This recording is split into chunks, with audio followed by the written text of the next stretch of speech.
We are continuing with Chapter 8, page 39, The Paired Heirs. During the night, Flora Bombast's itsy-bitsy snowflakings raged into a blizzard. The tenants of Sunset Towers awoke from clue-chasing, blood-dripping dreams, bound in twisted sheets and imprisoned by 15-foot snowdrifts. No telephones, no electricity. Snowbound with a murderer? The slow procession looked like some ancient mysterious rite as partner sought out partner on the windowless stairs, and silent pairs threaded through the corridors in the flickering light of crooked color-striped candles, the product of Turtle's stint at summer camp. "These handmade candles are both practical and romantic," she said, peddling her wares from the apartment door to frightened tenants at 7 in the morning. "Oh, it's only Turtle. And the color stripes tell me, which is very handy if your electric clock stopped. Each stripe burns exactly 1/2 hour, more or less. 12 stripes, 6 hours. How much?" Not wishing to take any advantage of this emergency, I reduced the price to only $5 each. Outrageous!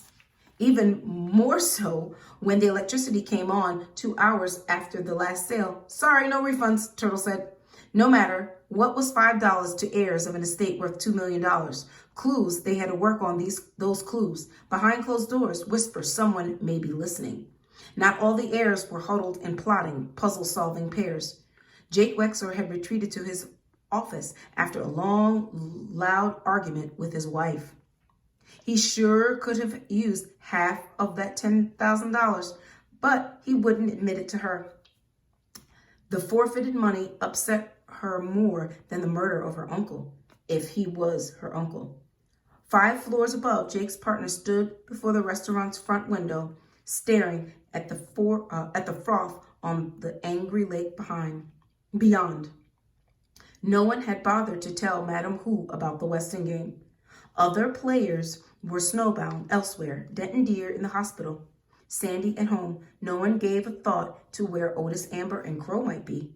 But Sidel Pulaski was there, thumping her crutch against the baseboards as she limped through the carpet halls on the arm of her pretty partner. Not 1, but 7 tenants had invited her to morning coffee or afternoon tea. Murder or not, they had to see Pulaski's copy of that will. 3 lumps, please. Angela drinks black. Her health. Thank the Lord I'm still able to hobble about. Your job? I was private secretary to the president of Schultz Sausages. Poor Mr. Schultz. I don't know how he'll manage without me. Your shorthand notes? Thank you for the refreshments. I must hurry back before my medication. Come, Angela. One heir had not invited them, but that didn't stop Sidel Pulaski from barging into apartment 2D. "Hi, Chris. Just thought we'd pop in to see how you were doing. Don't be scared. I'm not the murderer. Angela is not the murderer, and we don't think you were the murderer. Mind if I sit down?" The secretary toppled into a chair next to the invalid before he could reply. "Here, I stole the macaroon for you. It's so sticky, you'll be tasting it all day. I must have 6 strands of coconut between my upper molars." Chris took the cookie. "Just look at that smile. It could break your heart." Angela wished her partner had not said that. It seemed so insensitive, so crude. But at least Sidel was talking to him, which was more than she was able to do.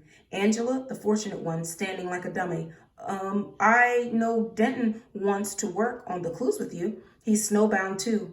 You very pretty." How did pretty come out? He meant to say nice. Chris bent his curly head over the geography book in his lap. She wasn't laughing at him. It was all right to ask her because she was going to marry his partner. Arguments. Angela did not understand. Chris fanned the pages of the book to the picture of wheat field. Grains.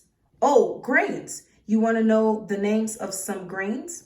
Let's see. Well, there's wheat, rye, corn, barley, oats." Oh gosh, Angela thought the boy was going into a fit.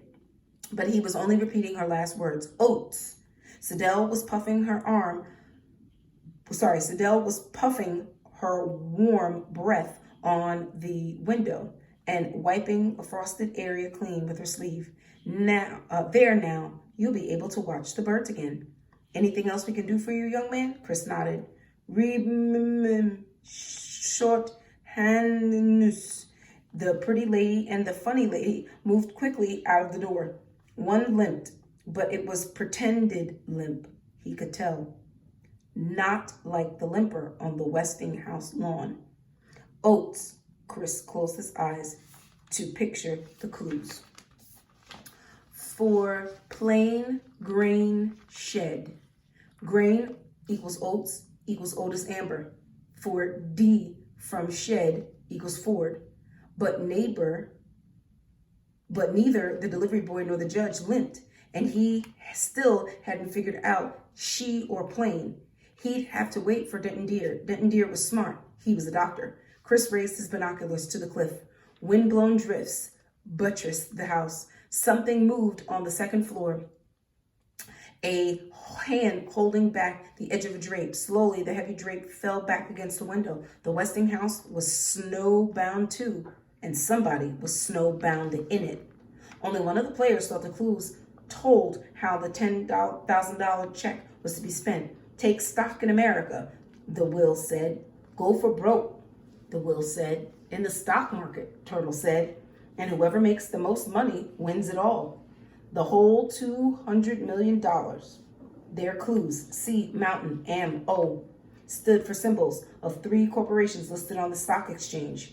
C, MT, the abbreviation for Mountain, AMO, but AM and O are separate clues, Floor Bambeck said, to confuse us. But what about the murderer? I thought we were supposed to find the name of the murderer to put us off track. If the police suspected murder, she'd be in jail by now. Her fingerprints were over everything in the Westinghouse, including the corpse. You don't really think one of us could have killed a living, breathing human being in cold blood, do you? Mrs. Bambeck, do you? Turtle did, but the dressmaker was a cream puff. Don't you look at me like that, Turtle Wexler. You know very well I could never think of such a thing. I must have misunderstood. Oh my, I wish Miss Pulaski had shown us her copy of the will. Turtle returned to her calculations, multiplying numbers of shares times price, adding the broker's commission, trying to total the sums of the $10,000 they had spent. Flora Bambeck may have been wrong about the murder, but she was not convinced of Turtle's plan. What about buy Westing Paper Products? I'm sure that was in the will. Great, Turtle explained. Well, do just that, and we'll add WPP to the list of stocks we're going to buy. Flora Bambeck had watched enough television commercials to know what buy Westing Paper Products meant. That soon as she could get to the stock market, she'd buy all the Westing Paper Products on the shelf. Still, it felt good having a child around again. She'd play along gladly. You know, Turtle, you may be right about putting money in the stock market. I remember the will said, may God thy gold refine. That must be from the Bible. Shakespeare, Turtle replied. All quotations were either from the Bible or Shakespeare. Mr. Hu moved aside a full ashtray with a show of distaste and rearranged the clues. Purple fruited makes more sense. Grace Wexler looked across the restaurant to the lone figure at the window. Are you sure your wife doesn't understand English? I mean, after living here so long? That's my second wife. She came over from Hong Kong 2 years ago. She does look young, but it's so hard to tell ages of people of Oriental persuasion, Grace said. Why was he glaring at her like that? Why was he glaring at her like that? Your wife is quite lovely, you know, so doll-like and